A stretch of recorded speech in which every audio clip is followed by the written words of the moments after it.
Milestone school and কলেজের সামনে আজও উৎসুক মানুষের ভিড়। ক্যাম্পাসে সর্বসাধারণের প্রবেশ নিষেধ করে অবস্থান করছে আইনশৃঙ্খলা বাহিনী। হোস্টেল ত্যাগ করছেন আবাসিক শিক্ষার্থীরা। এ নিয়ে আরও জানাতে দিয়াবাড়ি মাইলস্টোন কলেজের সামনে থেকে যুক্ত হয়েছেন ইফতেখার রায়হান। ইফতেখার, জানাবেন মাইলস্টোন স্কুলের বর্তমান অবস্থা সেখানে কি দেখছেন, এবং যারা আবাসিক শিক্ষার্থী রয়েছেন তারা সবাই হোস্টেল ত্যাগ করেছেন কিনা এখন পর্যন্ত? গতকালকের যে চিত্র ছিল যে মাইলস্টোন ক্যাম্পাসের বাহিরে যেমন আমরা দেখেছিলাম যে স্বজনদের যে উপস্থিতি, পাশাপাশি উৎসুক মানুষেরও অনেক ভিড় দেখেছিলাম। তবে আজকে সেই উৎসুক মানুষের ভিড় অনেকটাই কম। পাশাপাশি আমরা এখন পর্যন্ত কোনো স্বজনদেরকে এই ক্যাম্পাসের সামনে এখন পর্যন্ত দেখতে পাইনি। তবে আমরা যখন এই ক্যাম্পাসের সামনে এসেছি তখন দেখেছি যে এখানে মূল যে ফটকটি রয়েছে সেই ফটকটি একেবারেই বন্ধ করা রয়েছে এবং সেখানে সর্বসাধারণের প্রবেশ নিষেধ করে সেখানে আইনশৃঙ্খলা বাহিনীর বিপুল সংখ্যক সদস্য ভিতরে অবস্থান করছেন।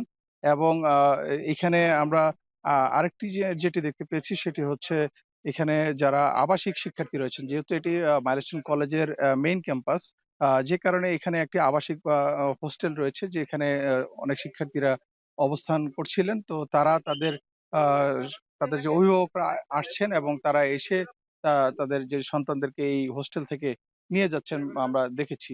এবং আরেকটি বিষয় হচ্ছে এই যে আজকে যেই ঘ দুর্ঘটনা কবলিত যে স্থানটি রয়েছে, অর্থাৎ যে ভবনটিতে আসলে বিমানটি বিধ্বস্ত হয়, সেই ভবনের সামনেও আমরা আসলে আ বাহির থেকে যতটুকু দেখার চেষ্টা করেছিলাম যে সেখানেও কোনো ধরনের কোনো উদ্ধার অভিযান কিংবা কোনো ধরনের কার্যক্রম কিন্তু আমাদের চোখে পড়েনি।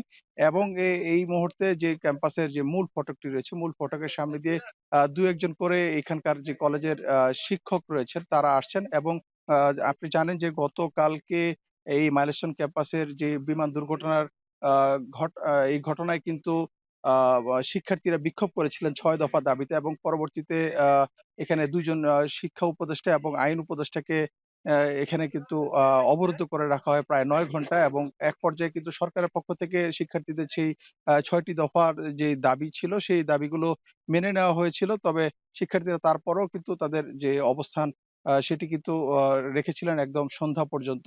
এবং আজকে একটি বৈঠক রয়েছে শিক্ষার্থীদের এবং শিক্ষকদের পূর্ব নির্ধারিত, সেটি সকাল ৯ টায় হওয়ার কথা রয়েছে।